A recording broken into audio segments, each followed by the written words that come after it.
வணக்கம். இன்னைக்கு நாம பார்க்க போற விஷயம் ம், நம்பிக்கையோட சக்தியை பத்தி. நாம இத பத்தி நிறைய கேட்டிருப்போம். ஆனா இதுல ஒரு சின்ன ட்விஸ்ட் இருக்கு. இத பத்தி ஒரு புத்தகம் எழுதினவரு ஒரு தீவிரமான பத்திரிகையாளர். எல்லாத்தையும் சந்தேக கண்ணோட பார்க்கிறவர்னு சொன்னா எப்படி இருக்கும்? கிளாட் எம் பிரிஸ்டல் எழுதின ஒரு புத்தகத்தோட சாரத்தை தான் இன்னைக்கு நாம விரிவா அலச போறோம். இது ஏதோ மந்திரம் தந்திரம் பத்தின புத்தகம் இல்ல. நம்ம ஆழ் மனசோட சக்தியை எப்படி பயன்படுத்துறதுன்னு சொல்ற ஒரு பிராக்டிக்கல் கைடு. ஒரு பத்திரிகையாளரோட சந்தேக பார்வையிலிருந்து ஒரு பெரிய சக்தியை கண்டுபிடிச்ச அவரோட பயணத்தை நம்ம ஃபாலோ பண்ண போறோம். எது அவரை நம்ப வச்சுது? அதுதான் நம்மளோட இனிய தேடல். ஆமாம். இதுல ரொம்ப சுவாரஸ்யமான விஷயம் என்னன்னா, பிரிஸ்டல் ஒரு இடத்துல உட்கார்ந்து இதை எழுதல. அவர் உலகத்தை சுத்தி மதகுருமார்கள், மனநல மருத்துவர்கள், அமெரிக்க பழங்குடிகளோட சடங்குகள், ஏன் பிரான்ஸ்ல இருக்கிற சாதாரண விவசாயிகள் வரைக்கும் பலதரப்பட்ட மக்களை சந்திச்சிருக்கார். அவங்க எல்லாரோட நம்பிக்கைக்கும் பின்னாடி ஒரு பொதுவான விஷயம், ஒரு பொன்னிழை இருக்கிறத கண்டுபிடிக்கிறார். அந்த பொன்னிழை என்ன, அதை நம்ம எப்படி பயன்படுத்தலாங்கிறது தான் இந்த உரையாடலோட நோக்கம். சரி, இத கொஞ்சம் விரிவாவே பார்ப்போம். இந்த புத்தகத்தோட மைய கருத்தே நமக்கு ரெண்டு மனசு இருக்குங்கிறது தான். சரியா? ஒன்னு, நம்ம தினமும் பயன்படுத்துற தர்க்க ரீதியா யோசிக்கிற வெளிமனம், அதாவது கான்ஷியஸ் மைண்ட். இன்னொன்னு எல்லையில்லாத சக்தி கொண்ட ஆழ்மனம், சப்கான்ஷியஸ் மைண்ட். ஆமா, இத ரொம்ப எளிமையா புரிஞ்சுக்கலாம். நம்ம வெளிமனம் ஒரு கப்பலோட கேப்டன் மாதிரி. எங்க போகணும், என்ன செய்யணும்னு முடிவு பண்றது இந்த கேப்டன் தான். ஆனா ஆழ்மனம்ங்கிறது அந்த கப்பலோட இன்ஜின் ரூம். பிரம்மாண்டமான சக்தி வாய்ந்த ஒரு இன்ஜின். கேப்டன் என்ன ஆர்டர் கொடுத்தாலும் இன்ஜின் ரூம் அதை அப்படியே செயல்படுத்தும். போற வழி சரிதானா தப்பானா அது கேள்வி கேட்காது. ஆர்டரை செயல்படுத்துறது மட்டும்தான் அதோட வேலை. இந்த கேப்டன் இன்ஜின் ரூம் உதாரணம் நல்லா புரியுது. ஆனா ஒரு நூற்றாண்டுக்கு முன்னாடி பிரிஸ்டல் சொன்ன இந்த விஷயத்த இன்னைக்கு இருக்கிற அறிவியல் எப்படி பாக்குது? இது வெறும் கற்பனையா, இல்ல இதுக்கு ஏதாவது அடிப்படை இருக்கா? இது ஒரு அருமையான கேள்வி.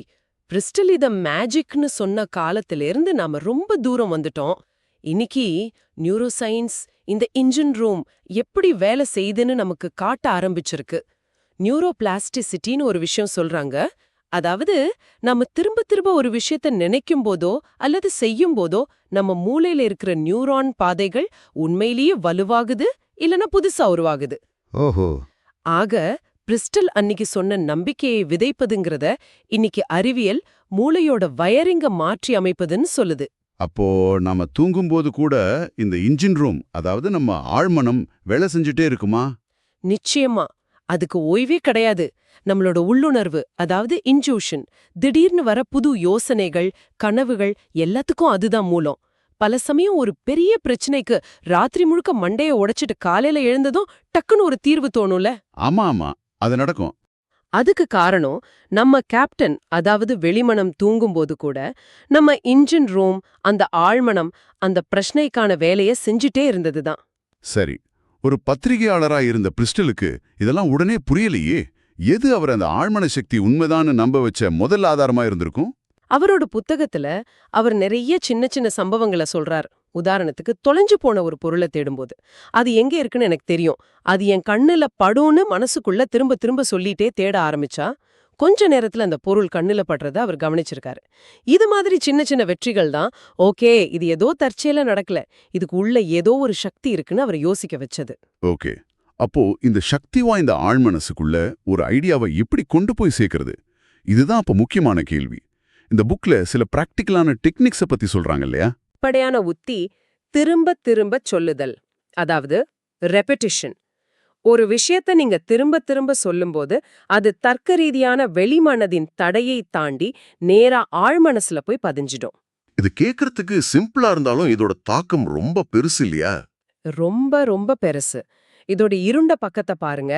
ஹிட்லர் மாதிரி சர்வாதிகாரிகள் ஒரு பொய்ய திரும்ப திரும்ப சொல்லி ஒரு தேசத்தையே நம்ப வச்சாங்க. இதுவும் இதே டெக்னிக் தான்.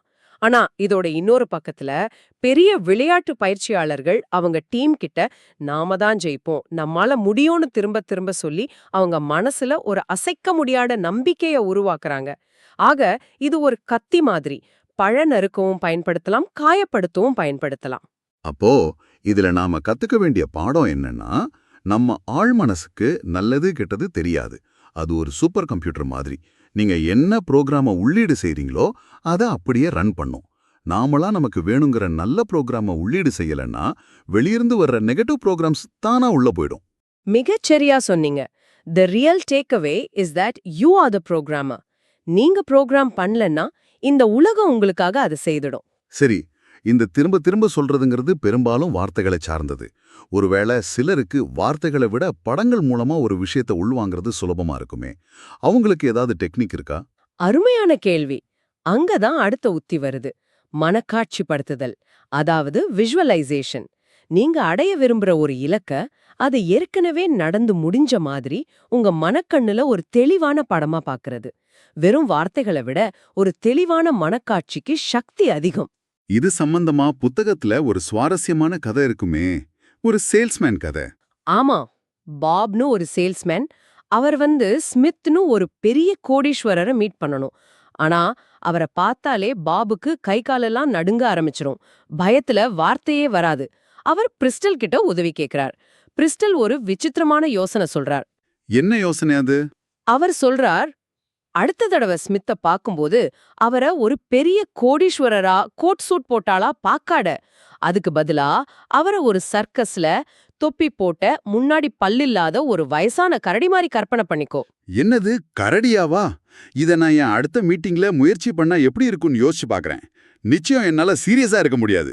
ஆனா இந்த டெக்னிக் வேலை செஞ்சுதா? அதுதான் விஷயமே. பாப் அடுத்த முறை ஸ்மித்த பாக்கும்போது அவரை அந்த கரடியா கற்பனை பண்ணதும் அவரோட பயம் எல்லாம் போயிடுச்சு. மனசு லேசாயிடுச்சு. அவரால ரொம்ப இயல்பா நம்பிக்கையோட பேச முடிஞ்சது. அந்த செயலியும் வெற்றிகரமா முடிச்சாரு. அப்போ இதுல இருக்கிற சைக்காலஜி என்ன? ஒருத்தரை மட்டம் தட்டுறது மூலமா நம்ம பயத்தை போக்குறதா? அது இல்ல. இது ஒரு ஆழமான உளவியல் தந்திரம். பயம்ங்கிறது பெரும்பாலும் நம்ம மனசு உருவாக்குற ஒரு கற்பனை தான். அந்த பெரிய மனுஷன் அதிகாரம் படைச்சவருங்கிற பிம்பத்தை நாம தான் நம்ம மனசுல உருவாக்குறோம். அந்த பிம்பத்தை உடைச்சி வேறொரு நகைச்சுவையான பிம்பத்தை நாமளே உருவாக்கும் போது பயத்துக்கான அதிகாரம் நம்ம கிட்ட இருந்து போயிடுது. It's about shifting your own mental state. உங்களோட மனநிலையை மாத்துறது தான் இங்க முக்கியம். ரொம்ப சுவாரஸ்யமா இருக்கு. இது மாதிரி புத்தகத்துல சொல்லப்பட்ட இன்னொரு சக்தி வாய்ந்த உத்தி கண்ணாடி உத்தி, மிரர் டெக்னிக். அத பத்தி சொல்லுங்க. ஓ, அது ரொம்ப சக்தி வாய்ந்த ஒரு பயிற்சி.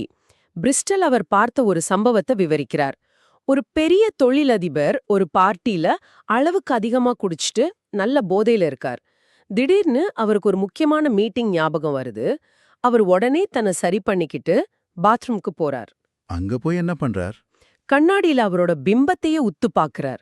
கண்ணோட கண் பார்த்து ரொம்ப உறுதியான குரல்ல, நீ நிதானமா இருக்க, உனக்கு போதையே இல்ல, நீ ரொம்ப தெளிவா இருக்க அப்படின்னு திரும்ப திரும்ப தனக்குத்தானே சொல்லிக்கிறார்.